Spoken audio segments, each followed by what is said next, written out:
Hello everyone again, welcome to the new regular series. If you like this fragrance, you might like these 5 fragrances.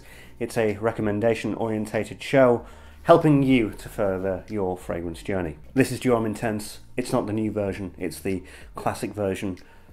Is the new version like the classic version? I haven't really had a chance to smell it because I'm just not really interested in the whole new Dior Homme line at this present time. Anyway, I've heard that it's very, very similar. But yeah, I got this bottle in about 2015, so it's that version. So if you like this original sort of version or the new version, if it smells exactly the same, then that's what you're here for. It's a dark chocolatey iris fragrance. So it's not just 5 fragrances, it's 5 categories of fragrance. The first one is a straight up clone. We're going to be talking about a straight up clone of Dior Homme Intense. The second one is an alternative with a twist, so it's somewhat similar, but it's got something different about it. The third type is a note sibling. So this is a fragrance that has the same prominent note as Dior Homme Intense, and of course today we'll be going with iris. Next category is a further adventure, so where do you go after this? There are many different routes. And the final one is a wild card. It's a wild card recommendation that you may like or you may not like, and you may not think that it has anything to do with this fragrance, so be careful. So, a straight up clone of Dior Homme Intense. Are there any? Well, yes there are. There are 3 prominent ones. I think that Almoff did something and somebody else did something. But my personal favourite is one that I've actually got here, and this is Georges Riche, which he's certainly not, but I am playing the lottery next week. And this is Tempête Nocturne. And you can just tell immediately that you kind of see where this is going. And this is a brilliant clone of Dior Homme Intense for the first hour, and then it sort of drops off the face of the earth, and that's a bit of a problem. Yeah, kind of sucks. Yeah, when you smell it like that, it's pretty uncanny. But then after an hour, this is it really starts to fade. The thing with this is that the performance is shocking. It's awful, really, really awful and terrible. But it's very cheap. I got this for 12 quid off of All Beauty, which is still somewhat overpriced because the performance is pretty much nothing. But it is there and it's available to you. Although somebody in my vicinity recently did say that they could smell this and they liked it. So yes, it's a clone. Maybe not the best, but it's there and it's available for you if you need it. So the second category is alternative with a twist, and I just have to give it up to Valentino's Uomo Intense, which is basically a dark, somewhat chocolatey iris, but with hazelnut. And so kind of similar, but with that more nutty accord, and it's a little bit, in fact it's actually quite a bit more darker than Dior Homme Intense. Dior Homme Intense is sort of playful with its iris cocoa combination. It's quite sexy. It's known as a very, very sexy and sensual and alluring fragrance. Valentino Uomo Intense doesn't really have that. It's a little bit more grounded. It's a little bit more outdoorsy, but it's definitely there. And if you want to sort of move away from the Casanova sensuality of Dior Homme Intense and you want to go something a little bit more grounded, that one is totally available to you. Now I get to a note sibling, and yes, I've been talking about this a lot recently. This is Givenchy Gentleman EDP Boisé. Iris, very much the same. The original Dior Homme, very clean, very cleanly, soapy, creamy iris.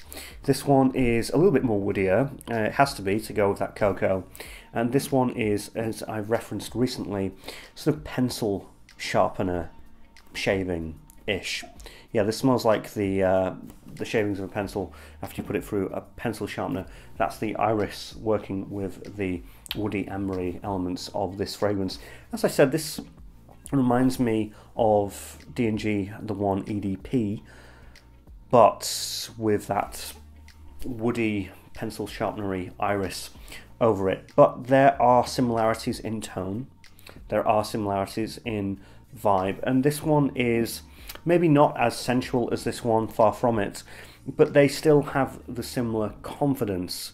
And yeah, it's definitely something that you could check out. A further adventure for me would be with this. I'm going to actually go with the cocoa and the way that the cocoa interacts with the woody and the floral elements, and I'm going to sort of take that, especially if you want to keep the sensuality and the sexiness of it, then I would probably draw you to Nosomato's Pardon.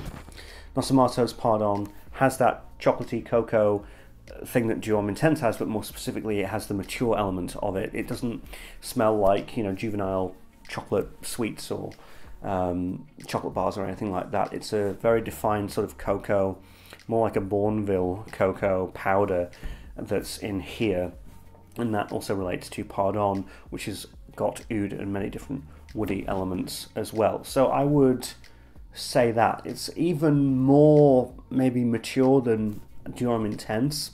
So if those of you who grew up with Dior Homme Intense but you want something maybe a little bit more mature, a little bit more in the age bracket of 30s, 40s, you have to you know, be more mature to wear it, then yeah, Nosomato's Pardon would definitely be there as well for you.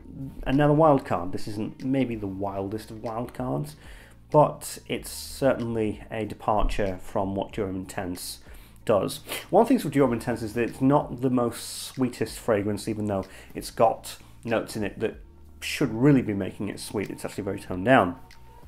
And so Dior Homme Intense is sexy, it's sensual, it has an alluring vibe, all the things that I've talked about. And there isn't a fragrance to me that kind of has that sort of sentiment and is quite far apart from it, but yet the intention, the ideas are similar to me. And that is Tom Ford's Ombre Leather. Ombre Leather is a soapy, clean leather fragrance that's quite cleanly, but is also very leathery and quite deep and quite dark.